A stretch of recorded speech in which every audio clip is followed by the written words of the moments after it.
What interests me is rhythm and how rhythm can express emotion, like music. And so when you're working with voice and with movement in terms of rhythm and bringing the two all together, then hopefully that's when something kind of magical happens. Joe's co-conspirator and collaborator on the choreography is an amazing chap called Chegou, who's a resident choreographer at Sadler's Wells, who brings an extraordinary sense of movement to the piece and has worked very successfully with Joe.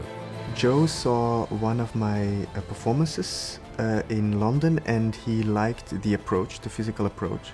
And I think he felt it resonated with his image of what the movie should be like visually. He wanted to make Anna Karenina kind of like a ballet. I worked closely with Labi in terms of the choreography, and then the actors were required for a lot of rehearsal. Working with Labi has been absolutely fascinating because it's not a world I know anything about. It's not how I express myself artistically. It is movement. I mean, yes, there are set pieces, there are the dance pieces, so they've all been Labified.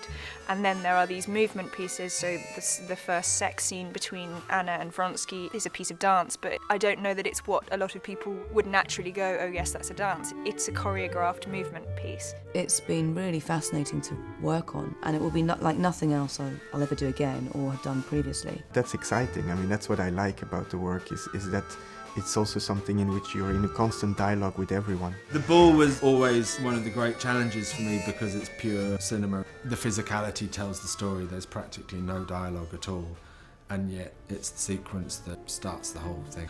And, you know, as with all big challenges, the key to it was preparation. 3 weeks of rehearsals and 3 days of shooting.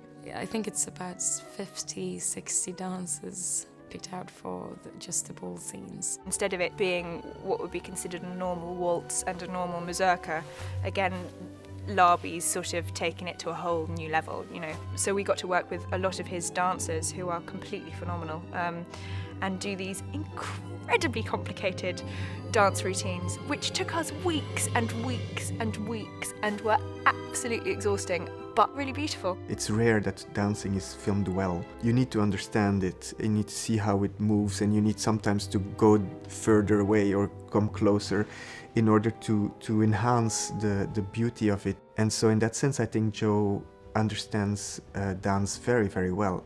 All movement, how I kind of, you know, drink my cup of tea is choreography, you know, but it's looking at it carefully and specifically. And all the actors I cast were generally actors who had experience in dance in some way or another.